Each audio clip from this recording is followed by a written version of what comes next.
বর্ধমানে মেমারিতে পুলিশের গুলিতে এক ব্যক্তির মৃত্যুর অভিযোগ। নিহত শামীম খান দক্ষিণ 24 পরগনার মগরাহাটের বাসিন্দা। স্থানীয় এক বাসিন্দার দাবি, গরু চোর সন্দেহে পুলিশ ধাওয়া করে, পুলিশের সঙ্গে গুলি বিনিময় মারা যায় ওই ব্যক্তি। তবে গুলি চালানোর অভিযোগ নিয়ে মন্তব্য করেনি পুলিশ। পুলিশের গুলিতে মৃত্যু গরু চোরের। পূর্ব বর্ধমানে মেমারিতে শামীম খান নামে এক ব্যক্তির মৃত্যু ঘিরে দানা বেঁধেছে বিতর্ক। মন্তেশ্বরের বাসিন্দা আব্দুল আলী মণ্ডলের দাবি ঘিরে উঠছে প্রশ্ন। তার দাবি, গোয়ালে কয়েকটি গরুর হদিশ মিলছিল না। কিছুক্ষণ পর মেমারি থানা থেকে যোগাযোগ করা হয় আব্দুলের সঙ্গে। সেখানে গিয়ে তিনি হারিয়ে যাওয়া গরুগুলির খোঁজ পান। তিনি জানতে পারেন পুলিশের সঙ্গে গুলি বিনিময়ে মৃত্যু হয়েছে শামীম খানের। এখন শুনলাম একটু যে আসার সময় যে সাতগিচিয়া দিয়ে যখন পাসিং হচ্ছিল, সাতগিচি থানা মানে ফাঁড়ির পুলিশ ওরা ওদেরকে দাঁড়াতে বলেছে, ওরা দাঁড়ায়নি তখন ওরা পিছনে ধাওয়া করাতে তখন থেকে যে ধরবে তখন ওরা বোম চার্জ করে। বোম চার্জ করার পরে তখন ওরা পালিয়ে যাওয়ার চেষ্টা করে। তখন শুনলাম যে পুলিশও নাকি একটা ফায়ারিং করেছে, কটা করেছে জানি না আমরা, এটা সঠিক। জেলা পুলিশ সুপার ভাস্কর মুখোপাধ্যায় অবশ্য গুলি চালানোর অভিযোগ নিয়ে মন্তব্য করেনি। তার দাবি, মন্তেশ্বর থেকে ডাকাতি করে ফিরছিল দুষ্কৃতীরা। পুলিশে ধাওয়া করলে বোমা ছুড়ে দুষ্কৃতীরা। দুষ্কৃতীদের গাড়ি থেকে বোমা ও আগ্নেয়াস্ত্র উদ্ধার হয়েছে। গ্রেপ্তার হয়েছে এক দুষ্কৃতী। একটা ক্রাইমের ঘটনা ঘটেছে, তারপরে চুরি ডাকাতি ঘটনা ঘটেছে। কোথায় ডাকাতি? মন্তেশ্বরে। মন্তেশ্বরে একটা বাড়িতে। কি নিয়ে গেছে আমরা দেখছি।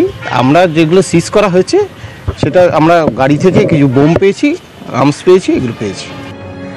শামীম খান নামে ওই ব্যক্তির বাড়ি দক্ষিণ 24 পরগনা মগরাহাটে। পুলিশের গুলিতেই কি মৃত্যু হয়েছে তা নিয়ে প্রশ্ন উঠছে। গুলি চালানোর অভিযোগ খতিয়ে দেখার আশ্বাস দিয়েছে জেলা পুলিশ সুপার। ক্যামেরা সন্দীপ পালের সঙ্গে শরদিন্দু ঘোষ, নিউজ 18 বাংলা। আসছি পরে খবরে। মমতার সফল ব্রিগেডে ব্যাকফুটে বিজেপি। অমিত শাহের সভার সাফল্য নিয়ে সন্দিহান। মোদী শাহকে দিয়ে বাংলায় সভা করার একটা তৎপরতা রয়েছে। লোকসভা ভোটের আগে একাধিক সভার উদ্যোগও রয়েছে। রাজ্য নেতৃত্বের ওপর একটা চাপও রয়েছে এবং আগামীকাল সেই ঘটনার পরিপ্রেক্ষিতেই হতে চলেছে অমিত শাহের সভা। অমিত শাহের সভা যদি ফ্লপ হয় তাহলে ঠিক কি হতে পারে বিজেপির রণকৌশল, এই সমস্ত কিছু নিয়ে আরো বিস্তারিত জানাবেন আমাদের প্রতিনিধি অরূপ দত্ত রয়েছেন আমাদের সঙ্গে।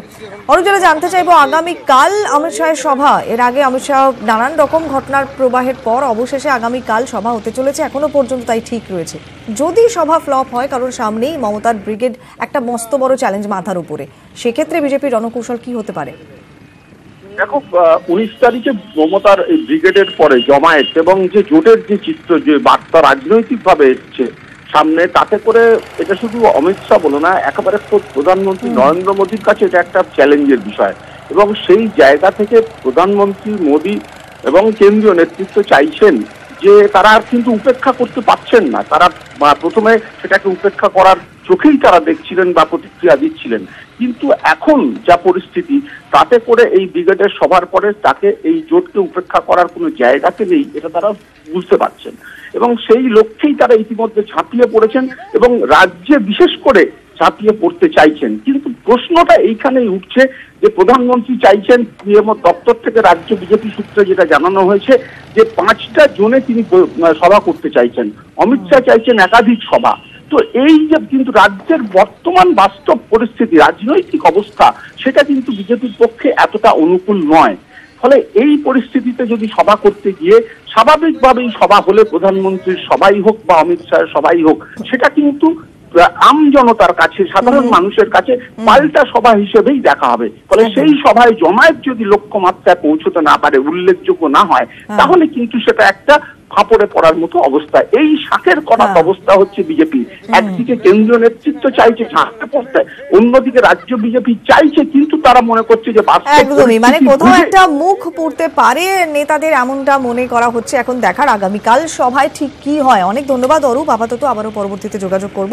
আর কালকে এই মালদায় অমিত শাহের সভা ঘিরে বিকল্প হেলিপ্যাডের ব্যবস্থা করা হচ্ছে বিজেপির তরফে। বিএসএফ ক্যাম্পে হেলিপ্যাডের ব্যবস্থার কথা বলা হয়েছে।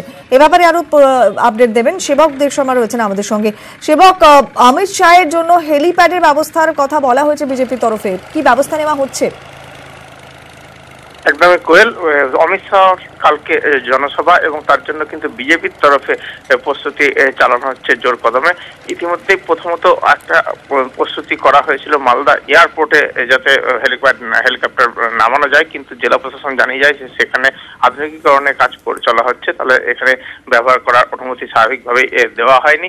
এরপর বিএসএফ এর সঙ্গে যোগাযোগ করা হয় এবং মালদার নারায়ণপুরে বিএসএফ এর যে ক্যাম্প রয়েছে সেই বিএসএফ ক্যাম্পে হেলিপ্যাড রয়েছে, সেই হেলিপ্যাডই ব্যবহার করা হবে এমনটাই বিজেপি সূত্রে জানানো হয়েছে। এখানে নতুন করে হেলিপ্যাড তৈরি করতে হবে এমনটা না, হেলিপ্যাড রয়েছে, সেখানে পরিকাঠামো রয়েছে, সেই পরিকাঠামোকেই ব্যবহার করে অমিত শাহর হেলিকপ্টার নামানোর চেষ্টা করা হবে এমনটাই বিজেপি সূত্রে জানানো হয়েছে। তার এই যে নারায়ণপুরের ক্যাম্প, তার উল্টো দিকে রয়েছে একটি বেসরকারি হোটেল, তাদেরও নিজস্ব হেলিকপ্টারের ব্যবস্থা রয়েছে, তাদের জায়গা রয়েছে, সেখানেও নামানো যেতে পারে। সেই বিষয়েও সেই হোটেল কর্তৃপক্ষের সঙ্গে কথা বলা হয়েছে, যদিও হোটেল কর্তৃপক্ষের তরফ থেকে এখনো এই বিষয়ে কোনো সবুজ সংকেত দেওয়া হয়নি। আপাতত ঠিক হয়েছে বিএসএফ এর যে ক্যাম্প হয়েছে সেখানে নামানো হবে। হেলিপ্যাডই অমিত শাহের চপার নামতে পারে। অনেক ধন্যবাদ। বীরভূমের নলহাটিতে বিজেপি যুব মোর্চা নেতার মন্তব্যেও বিতর্ক ছড়িয়েছে। সিভিক ভলেন্টিয়ারদের চোখ উপড়ে নেওয়ার হুমকি বিজেপি যুব মোর্চা নেতা ধ্রুব সাহার। আজকে যারা সিভিক পুলিশের চাকরি পেয়েছিল আজকে তারা বিজেপিকে চোখ দেখাচ্ছে। বন্ধ করতে বলুন চোখ দেখানি, না হলে আগামী দিনে সেই চোখ আমরা তুলে ফেলবো।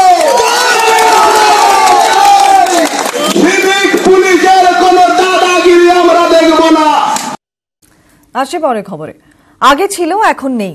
15 বছর ধরে একটু একটু করে মুছে যাচ্ছে একটা গোটা হাসপাতাল। ডাক্তার নেই, আছে নামমাত্র নার্স, পরিষেবাও তথৈবচ। অথই জলে এলাকার কয়েক লক্ষ মানুষ। এই ছবি বাসন্তীর দক্ষিণ রাধানগর উপস্বাস্থ্য কেন্দ্রের।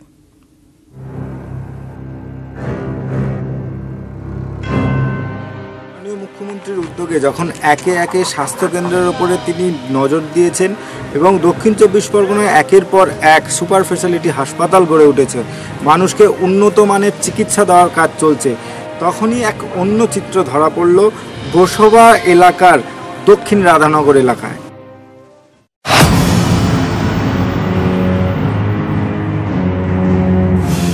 এখানে ডাক্তার থাকে কই থাকে না, আমরা এসে ফিরে যাই তো ওষুধপত্র পাই।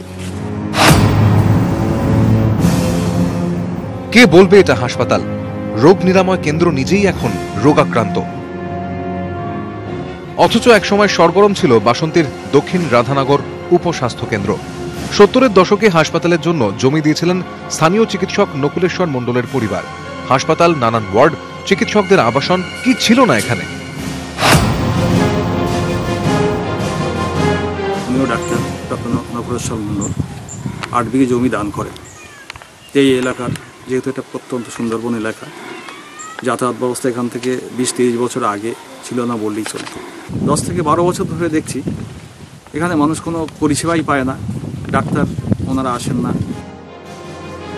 কিন্তু গত কয়েক দশকে ভুল বদল। কম্পাউন্ডে এখন রোগীর বদলে গবাদি পশুর ভিড়। ভেঙে পড়ছে হাসপাতালের ছাদ,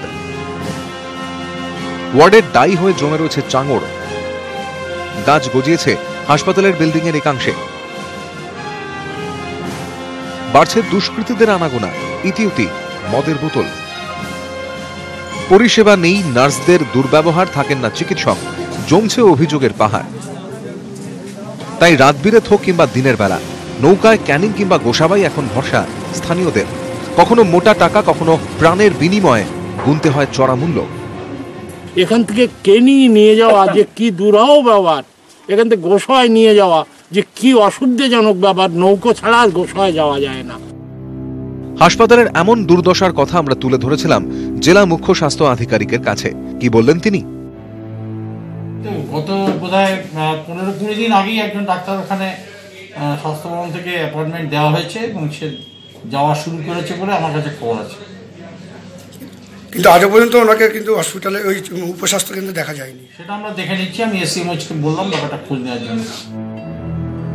সংকটের কথা স্বীকার করেছেন এলাকার জনপ্রতিনিধিরা, কেউ দিচ্ছেন আশ্বাস।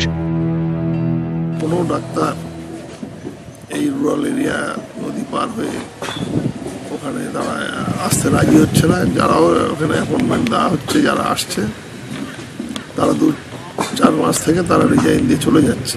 খুব শীঘ্রই ওখানে পরিষেবা পরিকাঠামো উন্নতির জন্য স্বাস্থ্য দপ্তর থেকে টাকা আসবে 4.5 কোটি টাকার মতো একটা প্রপোজাল তৈরি হয়েছে। ফিরে আসুক স্বর্ণযুগ, রোগ মুক্তি ঘটুক হাসপাতালের, দাবি উঠছে এলাকায়।